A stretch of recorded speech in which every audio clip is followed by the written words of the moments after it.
Bonjour et bienvenue. Aujourd'hui, on va plonger dans des documents qui décrivent une stratégie de vente B2B, la vente entre entreprises, qui est presque contre-intuitive. L'idée, c'est de comprendre comment on peut convaincre non pas une seule personne, mais tout un comité de décision au sein d'une grosse boîte. Et ça, en utilisant une approche quasi chirurgicale. On va décortiquer ça ensemble. Oui, c'est une approche fascinante, parce que ça part d'un constat qui est à la fois simple et, disons-le, assez brutal. Vendre aujourd'hui à une grande entreprise, ce n'est plus l'affaire d'un bon déjeuner ou d'une poignée de main. C'est un processus hyper complexe. Il faut gagner la confiance de tout un groupe de personnes. Et les sources qu'on a, là, sous les yeux, c'est un vrai mode d'emploi pour orchestrer cette influence. En utilisant une plateforme que tout le monde croit connaître, LinkedIn, mais d'une manière complètement différente. On passe vraiment du chalutier au harpon de haute précision. Alors, commençons par le début, par le problème. Il y a un chiffre dans nos sources qui m'a vraiment interpellée. Pour conclure une seule vente importante, il faut parfois contacter plus de 30 personnes. 30, c'est énorme. On n'est plus du tout dans une simple discussion commerciale, là. Maintenant, c'est de la diplomatie à grande échelle. C'est vraiment le cœur du problème. Et ce groupe de personnes, ça porte un nom, le comité d'achat. Mais attention, c'est pas une réunion formelle où tout le monde est assis autour d'une table. C'est un réseau d'influence, souvent invisible. Un des documents souligne que pour 80% des grosses décisions d'achat, ce comité y compte entre 6 et 10 personnes. 6 à 10 personnes. Oui. Et là, on ne parle pas que du PDG. Il y a le directeur financier qui, lui, ne pense qu'au retour sur investissement. Il y a le directeur technique qui s'inquiète de l'intégration, le chef des opérations qui veut de l'efficacité. Chacun a son propre langage, ses propres craintes. Et ses propres objectifs, qui ne sont pas toujours alignés, j'imagine. Exactement. Et du coup, l'approche classique, celle qui consiste à trouver le bon contact et à tout miser sur lui, elle devient complètement obsolète. Elle se prend un mur. Quel est le risque concrètement? Est-ce que les sources donnent un exemple d'échec, un peu typique? Oui, et c'est presque un cas d'école. Imaginez une boîte de logiciels qui passe 6 mois à courtiser le directeur de l'innovation d'un grand groupe. Ils sortent le grand jeu, déjeuner, démos personnalisées, tout y passe. Ils obtiennent son accord de principe, tout semble parfait. Et le jour où ils doivent envoyer les contrats, ils reçoivent un email très court, projet refusé par la direction financière pour les raisons budgétaires. Ah, terrible. 6 mois de travail, anéantis. Pourquoi? Parce qu'ils n'ont jamais parlé au directeur financier. Ils n'ont même pas cherché à comprendre ses contraintes.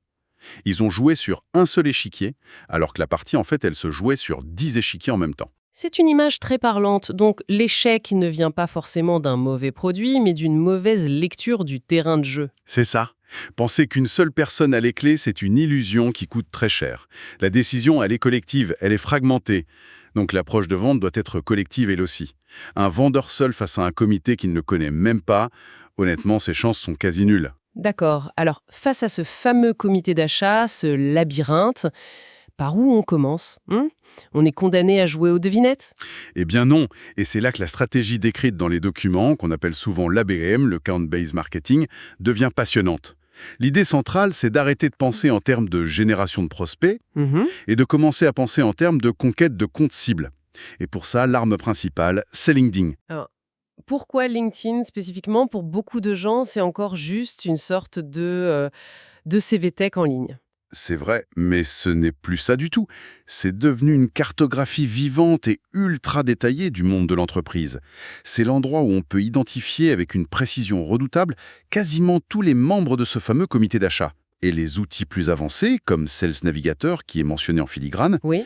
eh bien, ils permettent de passer à un niveau bien supérieur. On ne fait pas que trouver des noms. C'est-à-dire, qu'est-ce qu'on peut faire de plus concrètement? Avec un outil comme ça, par exemple, on peut d'abord créer une liste d'entreprises cibles, disons 50. Ensuite, pour chaque entreprise, on identifie les 6 à 10 profils avec les bons titres, DAF, directeur technique, etc. Mais la vraie magie, c'est qu'on sauvegarde ces profils et on reçoit des alertes à chaque fois qu'ils publient quelque chose, qu'ils commentent. C'est comme avoir un fil d'infos privé et parfaitement éthique, pour comprendre ce qui les préoccupe en temps réel, avant même de leur parler. D'accord, je vois. C'est un vrai travail de renseignement, en fait, en amont.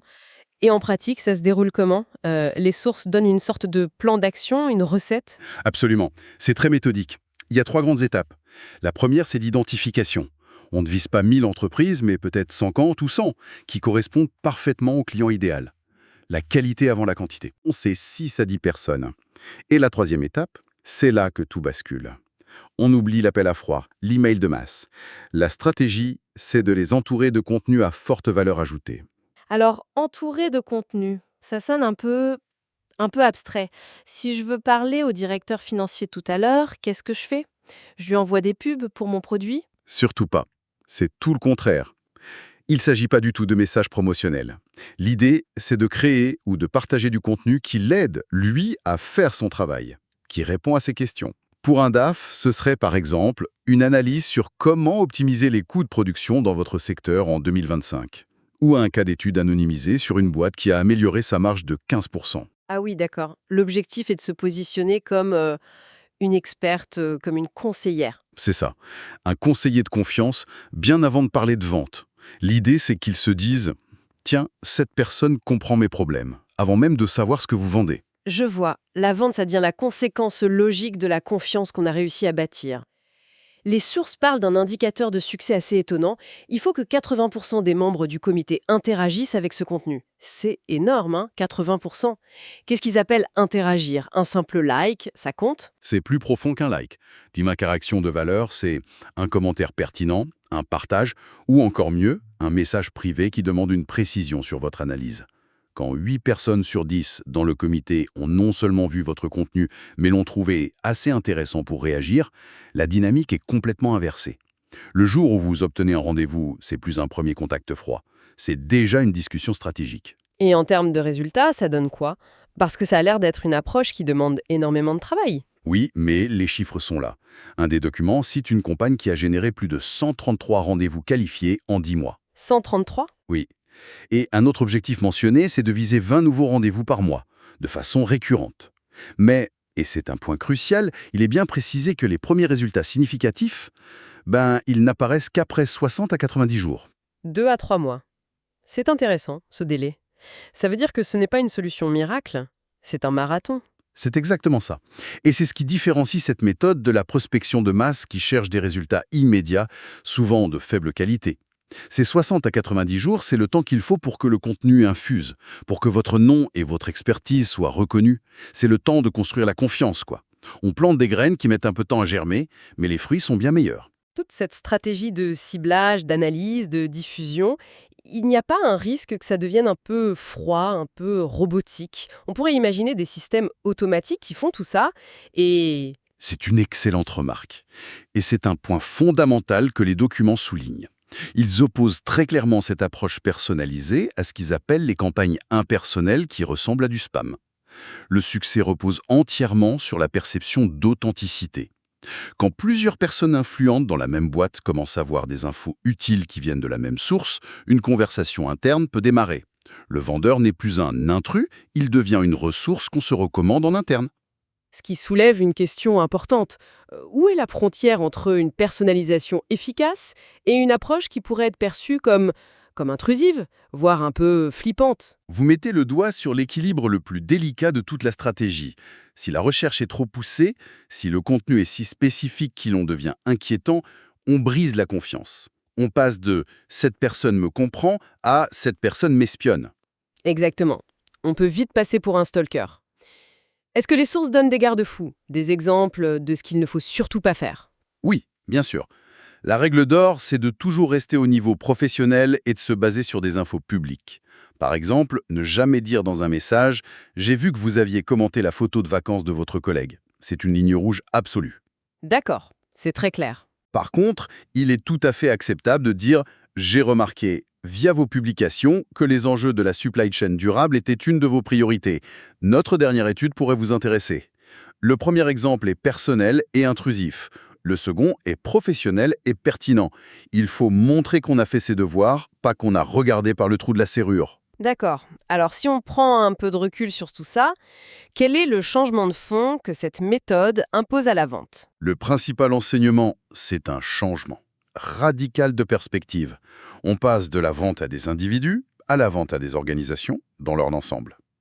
Et on passe d'une logique d'interruption, où le vendeur essaie de capter l'attention, à une logique d'éducation, où il devient une source d'infos crédible. En fait, cette méthode, c'est une réponse directe à une tendance de fond. Le pouvoir est maintenant entre les mains des acheteurs. Ils sont surinformés, ils n'ont plus de temps à perdre. C'est une vraie révolution culturelle pour beaucoup d'équipes commerciales. Le héros, ce n'est plus le vendeur charismatique qui arrache un oui.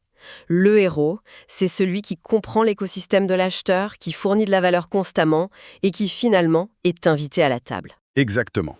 Et ça a une conséquence radicale sur l'organisation interne des entreprises. Le marketing et les ventes ne peuvent plus travailler en silo. C'est impossible. Le marketing ne peut plus se contenter de jeter des prospects par-dessus le mur au service commercial. Oui, le fameux mur. C'est la fin du jeu génère les leads, tu conclus la vente. C'est un travail d'équipe, de bout en bout, sur chaque compte. Ce qui implique aussi que les compétences requises pour un commercial changent complètement. Totalement.